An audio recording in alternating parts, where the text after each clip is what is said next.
यह इसलिए था क्योंकि सीईओ को ज्यादा मेकअप करने वाली महिलाओं से बेहद नफरत। जैसे ही महिला कर्मचारियों को पता चला कि वह छुट्टियों से वापस आ गया है, वे घबराकर तुरंत अपना मेकअप हटाने लगी। फिर सभी ने एक साथ सूट और जैकेट पहन ली और सीईओ के स्वागत की तैयारी करने लगी। लेकिन नई लड़की को इन नियमों के बारे में कुछ भी पता नहीं था। वह सावधानी से एक तरफ खड़ी रही। तभी एक मैनेजर जो उससे नफरत करता था जानबूझकर उसे आगे धक्का दे देता है। मगर किसी ने भी यह उम्मीद नहीं की थी कि लड़की गलती से सीईओ के होंठों पर ही किस कर बैठेगी। हर कोई हैरान रह गया। लड़की को लगा कि अब उसका सब कुछ खत्म हो गया है। उसने तुरंत सीईओ से माफी मांगी, लेकिन सीईओ ने अचानक उसे गले लगा लिया और बार बार कहने लगा कि उसे उसकी बहुत याद आ रही। लड़की को यह सब बेहद अजीब लगा क्योंकि वह इस आदमी को बिल्कुल नहीं जानती थी। इससे भी ज्यादा चौंकाने वाली बात यह थी कि सीईओ ने अपने असिस्टेंट को आदेश दिया कि लड़की को सुपरवाइजर के पद पर प्रमोट किया जाए, वो भी सालाना $50 लाख की सैलरी के साथ। इसके बाद वह तुरंत लड़की को अपने ऑफिस में ले गया और यह देखने लगा कि कहीं उसे कोई चोट तो नहीं लगी।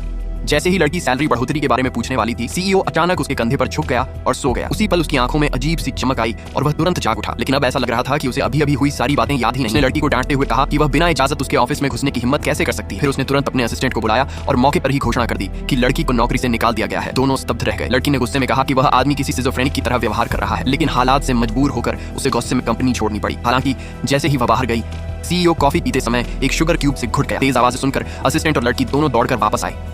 हालात की गंभीरता देखकर लड़की ने घबराकर सीईओ के पेट पर थपथपाया। जब उसने देखा कि वह बेहोश हो गया है तो उसने उसे जमीन पर लिटाया और मुंह से मुंह देकर कृत्रिम श्वसन दिया। जब सीईओ के जीवन चिन्ह सामान्य हो गए तो वही मैनेजर जो लड़की से नफरत करता था उससे जल्दी कंपनी छोड़ने को कहा। मजबूरी में लड़की को फिर से वहां से जाना पड़ा। लड़की के जाने के बाद सीईओ आखिरकार पूरी तरह होश में आया। उसकी आंखों में फिर वही अजीब चमक थी। उसने तुरंत अपने असिस्टेंट से पूछा कि वह लड़की कहाँ है। जब उसे पता चला कि लड़की को नौकरी से निकाल दिया गया है तो वह बेहद गुस्सा हो गया और पूछने लगा कि उसे किसने निकाला। जब उसे यह मालूम हुआ कि उसे निकालने वाला कोई और नहीं बल्कि वह खुद था तो उसने तुरंत असिस्टेंट को आदेश दिया